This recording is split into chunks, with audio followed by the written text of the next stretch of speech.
Biot-Savart का नियम। तो बायो-सावर्ट एक वैज्ञानिक का नाम है, उन्होंने एक नियम दिया। नियम किस बारे में था? तो नियम था चुंबकीय क्षेत्र का मान ज्ञात करने के बारे में, कि चुंबकीय क्षेत्र का मान, अगर कोई चालक तार है उसमें करंट फ्लो हो रहा है, तो अपन जानते हैं उस करंट के चारों, उस करंट जिस तार में हो रहा है उस तार के चारों ओर क्या बनेगा? चुंबकीय क्षेत्र बनेगा। अभी और स्टेट ने बताया ना कि उसमें से करंट फ्लो हो रहा था तो चुंबकीय क्षेत्र बना, और जिसके कारण चुंबकीय क्षेत्र विक्षेपित हो रही थी।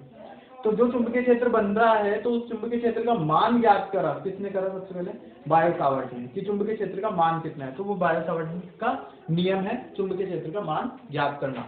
तो देखो एक चालक तार है, ये मैंने मान लिया ये कोई तार है, ये चालक तार है, इस तार में करंट फ्लो हो रही है, माना कितनी करंट फ्लो हो रही है? आई करंट फ्लो हो रही है।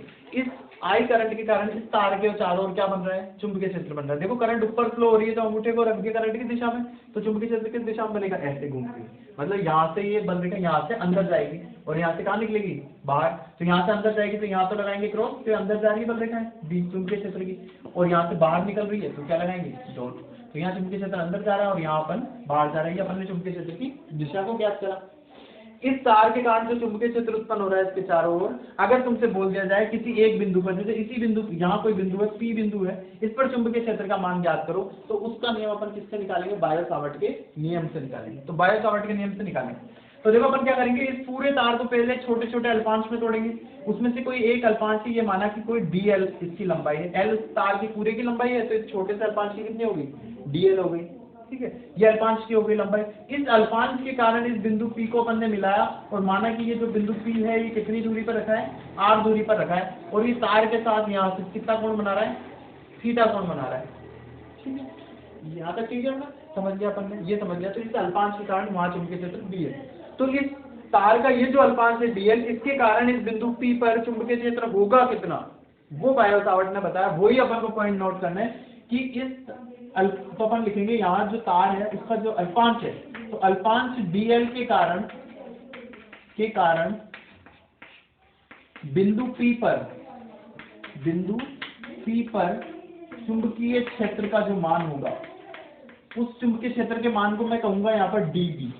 B नहीं कह रहा मैं, क्या कह रहा हूँ? dB, क्योंकि किसके कारण है? अल्पांश के कारण है। जब इस पूरे तार के कारण निकलेगा तो अपन इसका समाकलन करेंगे, और किससे लिख देंगे? B से लिख देंगे। तो अपन जानते हैं समाकलन में हर बार अपन ऐसे ज्ञात करते हैं, पहले अल्पांश के कारण निकालते हैं चुंबकीय क्षेत्र, तो ये dB हो जाएगा, फिर इसका समाकलन करेंगे तो पूरे तार के कारण आ जाएगा। अभी केवल अल्पांश के कारण, जिसकी लंबाई को भी dl ले लिया, तो चुंबकीय क्षेत्र को क्या ले लेंगे? dB। तो बायो-सावर्ट का नियम बोलता है कि इस अल्पांश dl के कारण बिंदु P पर जो चुंबकीय क्षेत्र होगा dB, वो किस किस के बराबर होगा वो बताता है। तो पहली चीज तो ये बोल रहा है कि इस तार में प्रवाहित धारा I के समानुपाती होगा, मतलब तार में धारा जितनी ज्यादा भेजोगे उतना ही ज्यादा चुंबकीय क्षेत्र होगा। होता है ना ऐसा? अपन ने देखा था तार में जब धारा ज्यादा प्रवाहित कर रहे थे तो चुंबकीय क्षेत्र ज्यादा विक्षेपित हो रही थी, इसका मतलब ज्यादा करंट करने पर उसमें चुंबकीय क्षेत्र भी ज्यादा उत्पन्न हो रहा है, ठीक है ये बात। तो अपन ने ये बायो-सावर्ट ने कहा कि उत्पन्न चुंबकीय क्षेत्र का मान धारा के समानुपाती होगा। दूसरा कि उत्पन्न चुंबकीय क्षेत्र, ये पहली चीज हो गई। दूसरा, जो उत्पन्न चुंबकीय क्षेत्र है dB, वो इस अल्पांश dl के समानुपाती होगा, यानी तार की लंबाई। dl अभी अल्पांश इतना छोटा है तो चुंबकीय क्षेत्र का मान dB है, लेकिन अगर इस लंबाई को बढ़ा दूं, यानी तार बड़ा हो गया ज्यादा लंबाई का, तो उत्पन्न चुंबकीय क्षेत्र भी कैसा होगा? ज्यादा होगा। एक तो छोटे से तार के कारण चुंबकीय क्षेत्र है, एक बड़ा तार कर दिया तो उसके कारण चुंबकीय क्षेत्र है, तो चुंबकीय क्षेत्र का मान कैसा हो जाएगा? ज्यादा हो जाएगा। तो ये कह रहा है कि जो उत्पन्न चुंबकीय क्षेत्र है वो dl के कैसा होगा? समानुपाती होगा। dl जितना ज्यादा होगा उतना ही चुंबकीय क्षेत्र ज्यादा होगा। तीसरी बात क्या बोलता है ये नियम, बायो-सावर्ट का नियम? ये कहता है कि जो उत्पन्न चुंबकीय क्षेत्र dB है वो समानुपाती होगा किसके? कि dl, ये अल्पांश की दिशा कौन सी? ये वाली, और चुंबकीय क्षेत्र ये r कौन सा है? इसकी दिशा r, बिंदु P की दिशा ये, इन दोनों के बीच में जो ये कोण बन रहा है ना थीटा, इस कोण थीटा की जा का मतलब होता है साइन थीटा, तो किसके समानुपाती होगा? साइन थीटा के समानुपाती होगा। तीन बातें तो ये होगी। और लास्ट और अंतिम बात और बोलता है कि ये जो चुंबकीय क्षेत्र dB है ये समानुपाती होगा, या विस्कर्ण अनुपाती कहेंगे इसको, कि 1/r² की दूरी की। अपन ने देखा था कि तार और चुंबकीय सुई दोनों के बीच में दूरी कम थी, यानी चुंबकीय सुई को जब मैं पास लेकर जा रहा था तो ज्यादा विक्षेपित हो रही थी, दूर ले जा रहा था तो कम हो रही थी। मतलब दूरी जैसे बढ़ती जा रही है चुंबकीय क्षेत्र क्या होता जा रहा है? कम। इसलिए यहाँ चुंबकीय क्षेत्र दूरी के कैसा है? विस्कर्ण अनुपाती, दूरी के वर्ग के विस्कर्ण अनुपाती। तो अपन ने ये बताया बायो-सावर्ट ने कि जो उत्पन्न चुंबकीय क्षेत्र होगा, यानी बिंदु P पर जो चुंबकीय क्षेत्र होगा वो इसमें प्रवाहित धारा के समानुपाती है, अल्पांश डीएल के समानुपाती है, साइन थीटा के समानुपाती है, और आर स्क्वायर के कैसा है, व्युत्क्रमानुपाती है। ये चार बातें ध्यान में रखनी है। ये बायो सावर्ट ने प्रैक्टिकल करके देखा और ये पाया, जो आवर्तन ने प्रयोग किए थे उसी के निष्कर्ष मान रखे, तो उसके निष्कर्ष के आधार पर ये बायो सावर्ट ने ये बताया।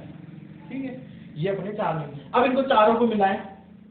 अच्छा है, अल्पांश के कारण जो उत्पन्न चुंबकीय क्षेत्र है, उत्पन्न चुंबकीय क्षेत्र या परिणामी चुंबकीय क्षेत्र, परिणामी चुंबकीय क्षेत्र जो है वो कितना आ गया, तो dB बराबर आ गया किस किस के समानुपाती है, I के, dl के, साइन थीटा के। मैं सबको एक साथ लिख रहा हूँ, तो ये तीनों तो ऊपर ही थे, अंश में थे, समानुपाती तो ऊपर आ गए, और अपॉन में क्या आ जाएगा, r स्क्वायर, क्योंकि ये नीचे था। तो ये अपने कहलाता है बायो सावर्ट का नियम, I dl sin theta, I dl sin theta upon r square. यहाँ से समानुपाती का चिन्ह हटेगा, तो हम जानते हैं जब भी समानुपाती का चिन्ह हटता है कोई ना कोई क्या आता है, नियतांक आता है। तो I dl sin theta upon r square. इस समानुपाती जो नियतांक है यहाँ के, इस k का मान कितना होता है, तो k का मान होता है μ0 अपॉन 4 इस कांस्टेंट है ये, इस कांस्टेंट का मान कितना होता है, μ0 अपॉन 4 जैसे विद्युत क्षेत्र में हर बार अपन रखते हैं, क्या रखते हैं, 1/4 एप्सिलॉन नॉट, ये तो होता है k का मान विद्युत क्षेत्र में। ऐसे चुंबकीय क्षेत्र में क्या होता है, तो चुंबकीय क्षेत्र में देखो ये 1/एप्सिलॉन नॉट है ना, इसकी जगह पर एक शब्द आता है μ0 और बटा में 4 तो है, ठीक है। ये चुंबकीय क्षेत्र में k का मान है, ये विद्युत क्षेत्र में k का मान, और इसमें 1/एप्सिलॉन 0 की जगह क्या रखना है, μ0, 1/एप्सिलॉन 0 की μ0, तो ये आ गया किसका मान, चुंबकीय क्षेत्र में कांस्टेंट का मान। तो यहाँ पर ये k की जगह आ जाएगा μ0/4 और बाकी की चीज वैसी I dl sin theta upon r square. ये अपने पास आ गया किसका नियम, बायो सावर्ट का नियम। इसी नियम को अगर हमें सदिश रूप में लिखना हो, बायो सावर्ट के नियम को सदिश रूप में लिखना हो, तो dB वेक्टर बराबर आ जाएगा, यहाँ से ये μ0/4 कांस्टेंट ये यही रखा है, और I dl sin थीटा, तो ये I बाहर आ जाएगा, ये होता है dl वेक्टर क्रॉस r के और अपॉन r का स्क्वायर। ये इसका सदिश रूप होता है कि बायो सावर्ट के नियम से उत्पन्न जो चुंबकीय क्षेत्र बिंदु P पर, उसका जो मान है dB वो होगा μ0/4 I dl क्रॉस r के sin थीटा। ये dl क्रॉस r के जब ओपन होगा ना, dl क्रॉस r के, dl वेक्टर r के, तो देखो सदिश गुणा कर रहे हैं, तो सदिश गुणा कैसे होता है, पहले वाले सदिश का परिणामी तो dl आ गया, दूसरे वाले सदिश का परिणामी, ये इकाई सदिश है, r के पे इकाई सदिश है, इकाई सदिश का परिणाम होता है 1, तो इसका परिणाम 1 आएगा, तो 1 से इसको गुणा करोगे यही रहेगा, और गुणा में क्या आएगा, साइन थीटा, दोनों के बीच में थीटा। सदिश गुणा जब खुलता है तो क्या आता है, a vector cross b vector बराबर होता है ab sin थीटा होता है ना, और a डॉट b क्या होता है, ab cos थीटा, तो उससे इस सदिश से गुणा है dl sin थीटा, तो इसकी जगह dl sin थीटा जैसे रखो तो I dl sin थीटा, ये का यही हो जाएगा वापस, है ना। तो इस तरह से इसको सदिश रूप में लिख सकते हैं। तो ये चुंबकीय क्षेत्र का कितना मान हो गया, सदिश रूप में मान हो गया। इसी को और हम लिख सकते हैं कि dB वेक्टर बराबर लिख सकते हो μ0/4 I dl cross r vector. अगर हम यहाँ r वेक्टर लिखना चाहें तो r वेक्टर कैसे लिख दोगे, r कैप को, तो हम जानते हैं कि r वेक्टर बराबर होता है r गुणा r कैप, r का परिणामी गुणा दिशा, परिणाम और दिशा यही तो होता है सदिश का मतलब ही, सदिश का मतलब ही ये होता है जिसके परिमाण और दिशा दोनों हो। तो इस ये r वेक्टर यदि सदिश है तो इसको इसका परिमाण और दिशा दोनों से गुणा करके लिख दिया, तो ये हो गया r वेक्टर, r कैप लिख सकते हैं। तो यहाँ r कैप तो है अपने पास, तो r कैप का मान निकालें अगर अपन यहाँ से, तो ये r वेक्टर बटा r आ जाएगा, तो यहाँ तो r वेक्टर आ गया, और बटा में जो r आया वो इससे गुणा होकर हो गया r क्यूब। तो चाहे तो हम इसको ऐसे भी लिख सकते हैं, ठीक है। ये किसके कारण है, इस अल्पांश के कारण बिंदु P पर चुंबकीय क्षेत्र है। लेकिन अगर हमें अल्पांश के कारण नहीं, अगर संपूर्ण तार के कारण निकालना हो, संपूर्ण तार के कारण निकालना हो, तो इस dB का क्या कर देंगे, समाकलन, तो वो क्या हो जाएगा b। तो ये हमारे पास μ0/4 तो कांस्टेंट है, बाहर आ गया, और इंटीग्रेशन में हो गया I dl cross r vector और बटा में r क्यूब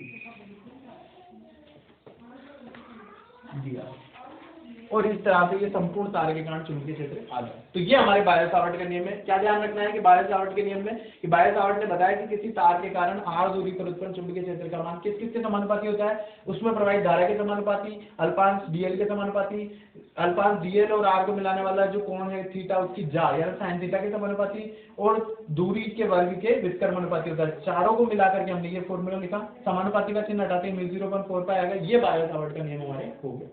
इसको सदिश फॉर्म में चाहे तो हम ऐसे लिख सकते हैं, इसको हम ऐसे भी लिख सकते हैं, दोनों एक ही बात है। और फिर संपूर्ण तार के कारण निकालना था, इसका इंटीग्रेशन किसी का भी इंटीग्रेशन कर दो, इसका कर दोगे तो ये भी संपूर्ण तार के कारण हो गया, इधर इंटीग्रेशन, ये इधर इंटीग्रेशन, बस हो गया संपूर्ण तार। इसका करना है तो इसमें इंटीग्रेशन लगा दो, ये हो गया, इसमें लगा दिया इंटीग्रेशन तो ये हो गया संपूर्ण तार का, इसमें लगा दिया तो ये संपूर्ण तार का।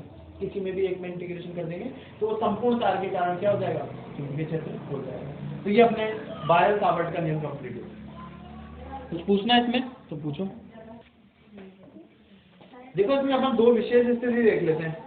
विशेष स्थिति क्या है, मैं यहाँ पर बना देता हूँ। विशेष स्थिति क्या क्या हो सकती है, देखो पहली विशेष स्थिति देख रहे हैं जब थीटा बराबर 0 डिग्री हो। थीटा क्या था, इन दोनों के बीच में कोण, तो ये ऐसा था। अब थीटा 0 मतलब ये बिंदु घूमता हुआ कहाँ आ गया, वहां। अगर बिंदु P यहाँ होगा तो देखो ये dl और इस बिंदु से P को मिला हो कहाँ है, यहाँ है, तो हाँ यहाँ हो गया।